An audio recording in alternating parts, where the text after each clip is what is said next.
पीर तो तन मनवारे। आइए उसी पीरो मुर्शद की बारगाह में नजरानाए अकीदत पेश करेंगे। मोहतरम वारिस अली वारिस साहिब अब बाबा जी हजूर पीर सैयद फजल शाह वली रहमतुल्लाह अलैह ताला आपकी बारगाह में नजरानाए मनकबत पेश करने की सादत हासिल करेंगे। जीवे जीवे, सारे बोलो जीवे जीवे, जीवे जीवे आस्ताना आलिया बाबा जी पीर सैयद फजल शाह वली।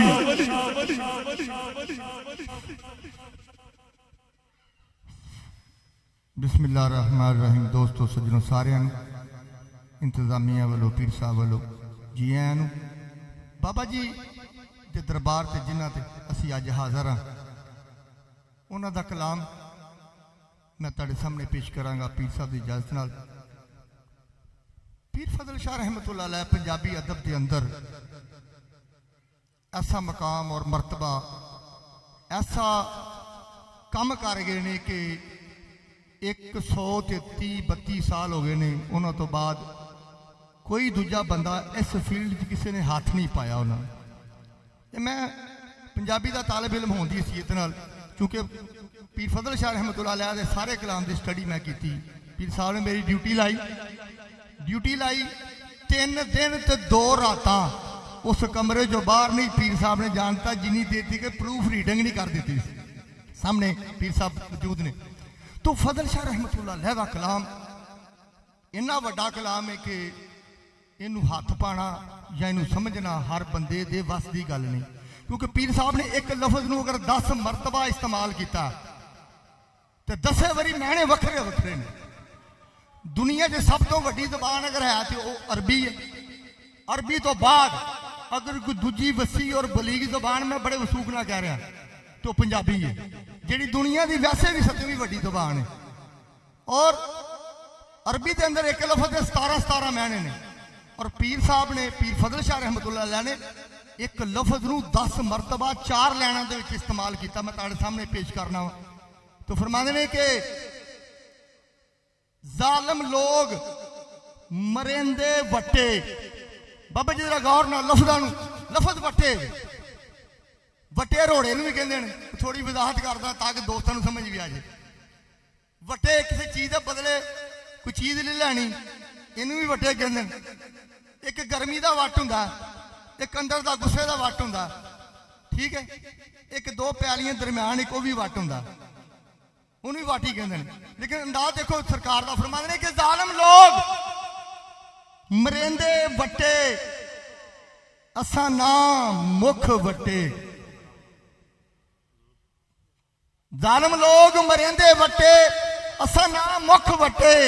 दुख दे वट्टे सुख दे वट्टे कोई लवे वट्टे गर्मी वट्टे ना मथे वट्टे मैं टुरिया वट्टे वट्टे। फजल शाह हुण की करिए जदों झोली पै गए वट्टे। अल्लाह अकबर यार यार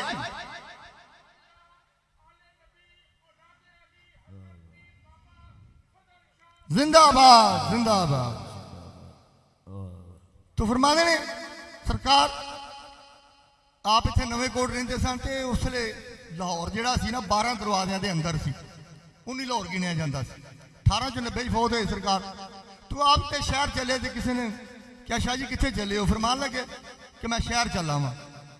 उस बंदे ने अर्ज की सरकार मेरे वास्ते एक कन्नी ले आना 2 पट मेल के लाचे नूं पंजाबी च कन्नी भी कहंदे। सरकार ने अपना सौदा सलो खरीदिया। याद आया कि यार बंदे ने कहा मेरे वास्ते कन्नी ले आई। तो जिले किनारी बाजार वड़े ना अंदर रंग महल से किसी को कन्नी का रेट पूछा तो पैसे पल्ले उन्हें नहीं रह गए सन क्योंकि पैसे उन्हें भी नहीं दिते। तो सारा काम आ भी लिया। तो जिले कन्नी फड़ के वेख्या ना तो रेट पूछा तो उन्हें पैसे नहीं सन कोल।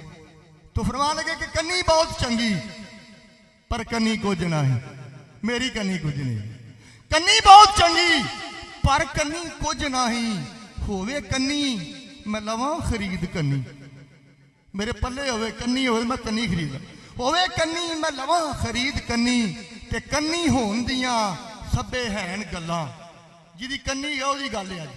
कन्नी होण दियां सभे हैन गल्लां सुनो दोस्तों नाल ताकीद कन्नी और कन्नी वालियां ने कन्नियों कट लिया ते लई खरीद मुफीद कन्नी और फजल शाह कन्नी कतरा गेनी वड्डी अकल वाले चश्मदीद कन्नी। तो फरमाते ने कि रे रा रास्ता छड़ के थे। अक्सर लोगों ने वेख्या बाबा जी का कलाम ही नहीं पढ़ते, पुठा पढ़ते, तलफज नहीं सही, बड़ा बड़ा नामवर लोग, लेकिन खास करम है सरकार का। फरमाने ने कि रे रा रास्ता छड़ के थे। रास मैंने सीधा रास रकले नू पाले ही वाली यारा और वली वाल कढ़ा के वाल हो गए। वली वाल कढ़ा के वाल हो गए। तू क्यों वाल अंदर पाया ही वाल यारा और वाल कढ़ने दा तेनू वाल नहीं, तेनू तरीका नहीं होगा वाल कढ़ने दा, तेनू वाल नहीं। तू भी उस दे जा जिन्नू वाल यारा, जिन्नू तरीका ही उसके कोल जा। तू भी उस दे जा जिन्नू वाल यारा। फजल शाह सब्बे वालो सन जदों रब हो सी तेरे वाल यार। फरमाने ने कि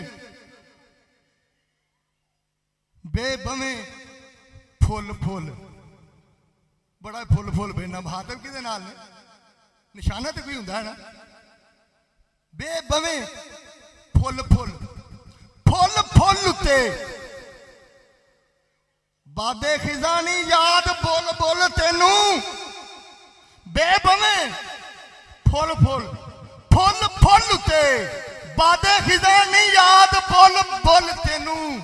उथे अमला वाले दफ्तर खुल प्यासन ओ कैसन अदल दी तुल तेनू। जिसका नाम सरातल मुस्तकीम आहा ओह लंगड़ी पैसिया पुल तेनू। फजल शाह सैयद बन के फुल बैठा है, जेकर सच पूछे होई भुल तेन। कैसी नफी की। फजल शाह सैयद बन के फुल बैठा है, जेकर सच पूछे होई भुल तेनू। तो फरमाने ने के मीम मस्त होया दौलत दम उते। दाम तो दम एक भी दम है, देखो किस तरह निभाया सरकार ने। मीम मस्त होया दौलत दम उते, प्यारे दम नालों प्यारे दम तेनू। प्यारे दम ये वास्ते भी गवा बंदा। प्यारे दम नालों प्यारे दम तेनू। दौलत दो लत वखरा पढ़ो, दो लत ही बनता। दौलत दो लत मार के नस जासी अते दम भी दे जाऊ दम तेनू। ये जो दम तेरा हमदम रवे हर दम नाल ही रहिंदा तेरे। ये जो दम तेरा हमदम रवे हर दम। भेत नहीं देंदा जिले जांदा, भेत नहीं देंदा एक दम तेनू। फजल शाह जदों दम रम वासी घरों ही कढ़ दे सन हम दम तेनू। तो फरमाते ने अलफ अल्लाह नू दिलों भुला नहीं। अलफ सीरफी का जो लगवी मैना है कि जेड़ा पहले लफज हरूफे तहजीन अलफ बा पा ता सा ये नाल शेर दा वजन पूरा करके लिखा जाता है, इनू कहते सीरफी। फरमाते ने कि अलफ अल्लाह नू दिलों भुला नहीं। रब ध्यान दा करी ध्यान प्यारे को दरूद खत्मल मुरसालीन ताई। जिसकी शान कुरान पछान प्यारे। तो बाबा जी ने अपना मजहब दसिया, अपना मसलक दसिया। फरमाते 4 5 12 4 5 12 14 मन मनो। वो 4 11 भी मनना ही, 5 3 पाक भी मनना ही, 12 इमामा भी मनना ही, 14 मासूमा भी मनना ही। यही किया ही बाबे का। 4 5 12 14 मन मनो तेरे मन दी मन मनान प्यारे फजल खोल कुरान सत्ते मंजिला पढ़ सत्ते मंजिला करी आसान प्यारे। तो फरमाते ने कि